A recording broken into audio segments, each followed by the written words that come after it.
we take a look at real natural disaster photos that will blow your mind. Tohoku earthquake and tsunami in 2011. Japan was devastated by a huge quake in March of 2011. It was the most powerful recorded earthquake to have ever hit Japan, measuring a 9.0 on the Richter scale. Reports claim the deaths of more than 15,000 people as a result of the ensuing tsunami. Over 200,000 people had to be put in temporary homes. Waves reached as high as 133 feet and came up to 5 miles inland. Perhaps the most memorable event globally as a result of this quake and tsunami was the meltdown of 3 nuclear reactors at the Fukushima Daiichi nuclear power plant. Great Hanshin quake in 1995. Earthquakes and tsunamis are a well-known threat to Japan, so it's no stranger to natural disasters.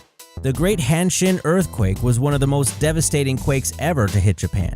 In 1995, it took its toll mainly on the city of Kobe, decimating 120 docks and 150,000 buildings.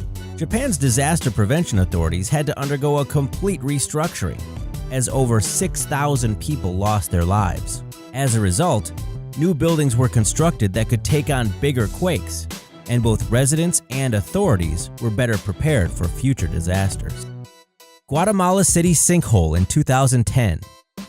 In 2010, Guatemala City had a series of natural events. A tropical storm started on May 24th and lasted for 6 days. The day after the storm stopped, the Pacaya volcano erupted on the 27th. This unfortunate series of events, the constant rain, unsteady ground, leaking sewer pipes, the effects of all three led to a sinkhole about 100 feet deep and 65 feet wide. 15 people were killed, another 300 were at great risk, and the sinkhole took a 3-story factory with it. The hole has been filled in. Once the situation became more stable, residents and officials filled the hole back in. But I'm sure it goes without saying that this area is still at a high risk for unpredictable sinkholes. Undersea volcano of Tonga in 2009. We know about plenty of volcanoes above sea level all over the world, but in addition to those, there are hundreds located below sea level. You can find one of these just off the coast of Hunga Tonga. Hunga Tonga is an uninhabited island and is part of the Tonga archipelago. From March 16th to the 21st in 2009, this volcano spewed ash and magma, causing the nearest island to be covered in smoke and ash. Although some plants and wildlife on the island were covered in ash, there were, thankfully, no deaths. Volcanic storms in Chile, 2008. Here's one that's quite interesting.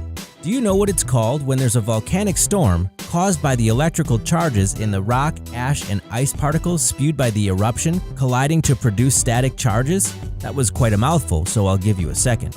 It's known as a dirty thunderstorm, which makes quite a lot of sense when you see the results. This eruption didn't result in any deaths. What it did do was coat areas of Chile and Argentina with so much ash that it could have caused long-lasting negative effects on agriculture.